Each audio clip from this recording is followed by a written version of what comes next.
We're watching some footy game in America. The Rams and the San Francisco 69ers play some rubbish game. 49ers. LT's Trash is presented by Bud Light. Easy to drink, easy to enjoy. Our buddy Mark sent that in. Still a Rams fan in that game, I assume. Yeah. Okay. Yeah. Tangle, creator-driven studio and platform, is developing a feature film based on the Tecmo classic 80s football video game Tecmo Bowl. I enjoyed Tecmo Bowl. I love Tecmo Bowl. I used to like Tecmo Bowl, yeah. You know, once, and I still played it a little bit even after Madden debuted, but, you know, Sega just took it to another level, but Tecmo on Nintendo was a lot of fun. Who did you play with? Bo Jackson was unstoppable on that game. He was the Raiders. I liked playing the Giants just because of LT. Yeah. And then randomly, I would play the Colts with Harbaugh at quarterback. Yeah, all you had to do was kind of zigzag with Bo, and nobody'd ever stop you. Yeah, Bo was impossible to tackle. Since you brought those two names up, well, we just gave it away. There's one NFL head coach that has more career rushing yards than Bo Jackson, and it's Jim Harbaugh. Did you know that? I did not. Isn't that crazy? Yeah. People forget how mobile of a quarterback Jim Harbaugh was. I mean, Harbaugh was a Hail Mary away from, leading a team to a Super Bowl against Pittsburgh. Yeah. Yeah, a little over 1,800 rushing yards, I think, for Harbaugh. Is it that low? I thought it was over 2,000. Now, 1,800. this studio, which has developed content for Netflix, the Lego Group, and more, says it will collaborate with its community of over 160,000 creatives to reimagine, quote, the beloved classic as a movie, and will combine live action with animated gameplay sequences inspired by the original Tecmo Bowl. I don't know how they're going to do a movie. There was another one called Joe Montana's Football, and you could run 4 plays. And oddly enough, being Joe Montana was very beneficial in that game. Oh, I bet. Most teams had 2 run plays and 2 pass plays. Joe Montana's 49ers had 3 pass plays and 1 run play. Okay, here's trying to break this down, okay? Per Tangle, the Tecmo Bowl movie will be, quote, developed with Tangle's creator community, who will execute original ideas to reimagine the legendary football game. By blending the game's distinct original animation sequences with live production, film will capture Tecmo Bowl's nostalgic charm with a fresh, modern approach fueled by creators around the world. A few people will remember this, maybe nobody.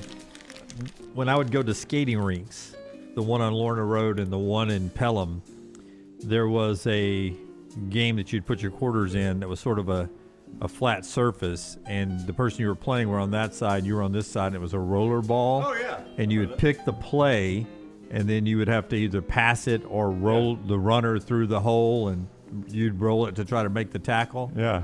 I don't remember that one. You guys had Aladdin's Castle over here. In Calhoun County, we had a place called Magic Mountain that was for a minute, was a video arcade, and I remember that game being in there. I could be wrong. I loved that game, except you would get going... Much like Golden Tee, you get going so fast, and you could pinch your... your hand would get caught. You could pinch your hand, or you could be going so fast that all of a sudden, after wear and tear, the ball, you would lose control of your player because the ball, you were going too fast on the ball, and now the player is not going the right direction or something. I tell you what I enjoyed was it Monday Night Quarterback, where you go to a bar. Oh, yeah. And then you would play agast the rest of the country and all these other bars, and you would call plays for your team. I can tell you the years of that. That's 1990, 91, and 92. Yeah. Is when that was Now, huge. the problem was we would have the over in Kansas State, Iowa State, and we're throwing nonstop, and they're run-based teams. I hope we've got video or still shots of this. Following a bout of abnormally cold temperatures in Florida, one resident creatively kept warm by using the state's invasive green iguana population, making a, quote, blanket out of the lizards. Now, the iguanas featured in the makeshift blanket are cold-stunned lizards. As a cold-blooded reptile, an iguana depends on its environment to regulate its body temperature. When temperatures drop below 40 degrees, the iguana's body shuts down, causing it to fall from trees and remain paralyzed until it's warmed up. Yeah, no, it's absolutely true. On my social media feed last night, they are called the chicken of the trees down there, and people actually would make iguana tacos and stuff when it gets cold like this because they're falling out of the trees, and Don't spoil tomorrow's trash. Oh, you've already found it? Yeah, I've got the iguana taco story. Okay, now here is the viral video of the iguana blanket by influencer at Stacks with a Z. Shows a man lying in this sunny parking lot, resting with his eyes closed under a pile of iguanas. Now, the iguana-covered man then claims, quote, trying to sleep, says it felt like 30 degrees outside, but estimates personal temperature more than 100 degrees because of the pile of insulating iguanas. Told you guys I had iguana, the worst pet mistake probably ever made back in the day, getting an iguana. They're actually a little feisty and aggressive. Yeah, they slap that tail. I am in the middle of listening to a podcast. Right now during the show? I'm actually producing one right now. I'm listening to a podcast. I'm in the middle of it. It's like a 2.5 hour podcast. It's this guy that he's an American and he's a conservationist, and his passion is the Amazon rainforest. Sounds really interesting so far. Oh, just wait. He's part of a team. He had lived in the Amazon rainforest. He claims he has lived outside more than inside over the last 20 years. Okay, so how did you stumble across this podcast? I saw a portion of it on TikTok, and I went and found the actual podcast. It's The Daily CEO, I think is the name of the podcast. Anyway, so this guy is being interviewed, and his passion is the Amazon rainforest. What's interesting about it is he befriended some of the natives there in the rainforest in the Amazon and became friends with them. And they had always claimed that there was an uncontacted tribe of individuals. There was an uncontacted society on the river basin in the Amazon. And they finally made contact with them. And it's fascinating, the stories he tells, assuming they're true. I don't know if they're true or not.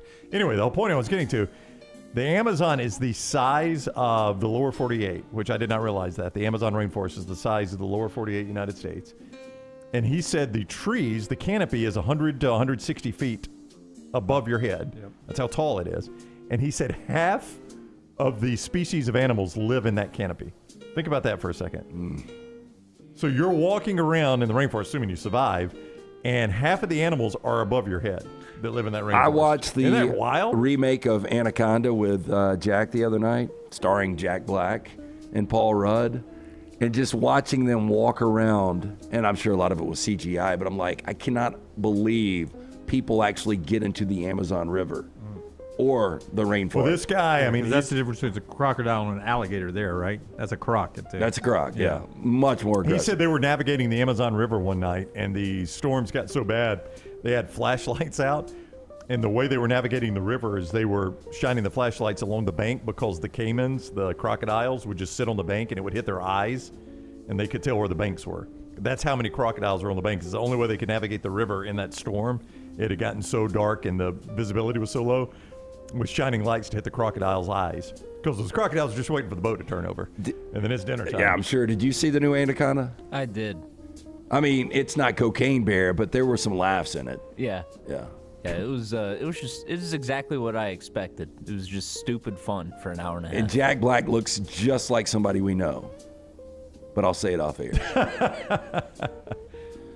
A woman in Shanghai, China caught the attention of police after repeatedly moving a traffic mirror to protect her home's Feng Shui, causing several car accidents as a result. Now, Feng Shui. That's Feng Shui, isn't it? Feng Shui, maybe, which literally translates to wind and water. Is that right? Yeah. Feng Shui is correct. Am I correct?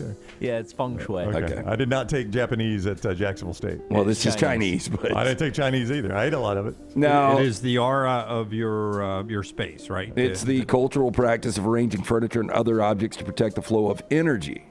Now, one woman in Shanghai became particularly concerned with this practice after experiencing a bout of bad luck with, what is it, Feng Shui? Feng Shui. Feng Shui. Master attributed. Feng Shui is the new middle reliever that the Dodgers picked up. Yeah, if he's really good. They attributed to a, quote, demon-revealing traffic mirror that was facing their home. Now, you see these there's one on like Cherokee Road in Mountain Brook. Yeah. You don't real see sharp them a turn. lot. Yeah, real sharp turn. They have to have them. Now, they're I never can tell if anything's coming out of it. apparently important here. They believe they must not be placed facing a bed or a front door, lest they reflect negative energy, resulting in nightmares, poor sleep, and paranoia. Now, the woman determined to change her luck, adjusted the mirror so it wasn't facing her home, but this resulted in bad luck for local drivers who relied on the mirror to see the traffic around them. Nothing but wrecks and now. make informed decisions on the road. Now, eventually, the company that owned the properties in the area got involved, installing another traffic mirror on the other side of the street, but this too allegedly caused another bout of bad luck for her family. Woman moved that mirror as well. Frustrated by the constant movement of the traffic mirrors, neighborhood community got together for a meeting, invited local police to speak with the woman and her husband about the situation.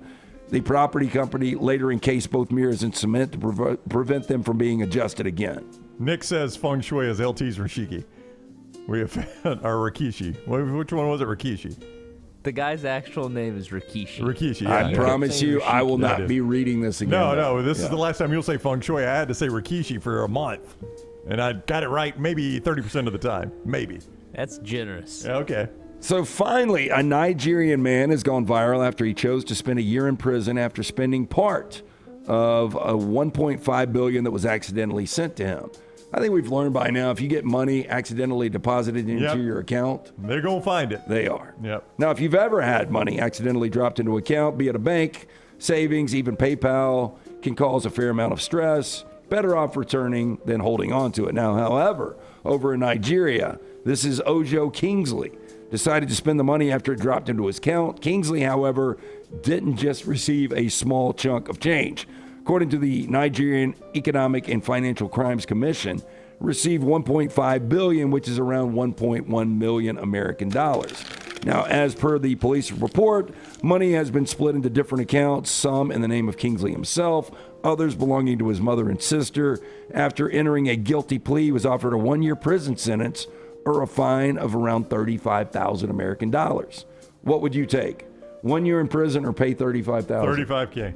Yeah. I mean, if I've got access to $35K, I'm guessing he probably didn't. He chose to spend a year in prison over the erroneously accredited money. If I've got access to the money, $35K is way low versus a year in prison. Like, you're at the bottom of my negotiation at $35K versus a year in prison. Now, the bank almost recovered the full amount, save a few thousand that he spent, but now he's going to do a year in prison.